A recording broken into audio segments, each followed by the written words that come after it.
जिला मुख्यालय धर्मशाला के समीप चैतड़ू स्थित बौद्ध स्तूप में एक बार उत्खनन हुआ है। इस स्मारक में उत्खनन की और जरूरत है, जो कि भारतीय पुरातत्व सर्वेक्षण की प्रपोजल में भी शामिल है। हाल ही में श्रीनगर में आयोजित विभाग की बैठक में प्रदेश के अन्य स्मारकों के साथ बौद्ध स्तूप बारे भी चर्चा हुई थी, क्योंकि ये साइट उत्खनन की दृष्टि से महत्वपूर्ण है। भारतीय पुरातत्व सर्वेक्षण शिमला के सहायक पुरातत्वविद डॉक्टर विजय कुमार बोध ने बताया कि इस स्मारक की खोज गग्गल चैतड़ू सड़क मार्ग के निर्माण के दौरान हुई थी। वहां पर कुछ मूर्तियां व पुरातन वस्तुएं मिली थी। बौद्ध स्तूप में अभी और उत्खनन की जरूरत है, जो कि विभाग की आगामी प्रपोजल में शुमार है।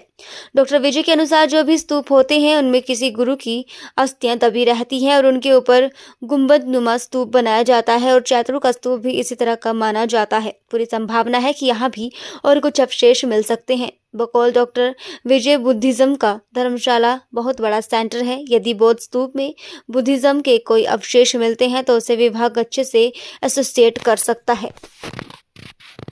जी, डॉक्टर विजय कुमार बोध, मैं सहायक पुरातत्वविद हूँ कांगड़ा किले संग्रहालय में।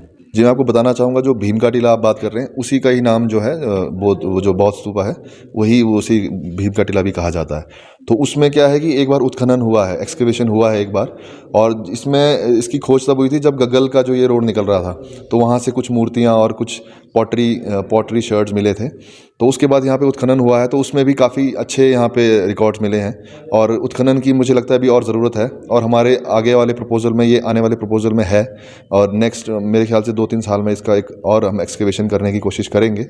और हो सकता है कि क्योंकि ये बुद्धिज़्म का धर्मशाला जो है बहुत बड़ा सेंटर है, तो हमारी कोशिश रहेगी कि बुद्धिज़्म के अगर कुछ यहाँ पे पुरावशेष मिलते हैं तो उससे हम अच्छे से एसोसिएट कर सकते हैं, जिससे टूरिज़्म भी बढ़ेगा, हमारी साइट भी डेवलप होगी, हमारी साइट का भी एक रखरखाव अच्छे से हो पाएगा।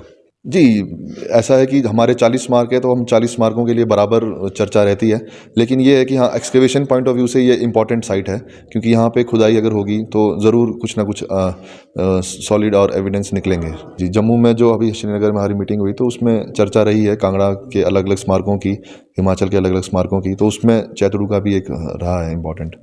जी, वो तो अभी उत्खनन होगा तभी हम कुछ कह सकते हैं, फ़िलहाल में कुछ कहना तो ठीक नहीं होगा। लेकिन ये है कि उत्खनन जब होता है तो हमारा फोकस ये नहीं रहता कि हमें कोई मूर्तियाँ मिले या कुछ कलाकृतियाँ मिले।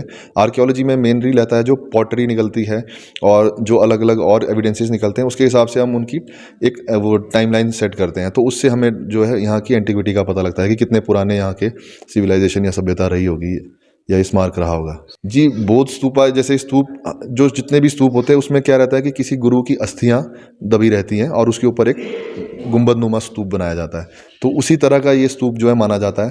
तो हमें उम्मीद है कि यहाँ पे भी कुछ और एविडेंसेस, अवशेष मिल सकते हैं। जी।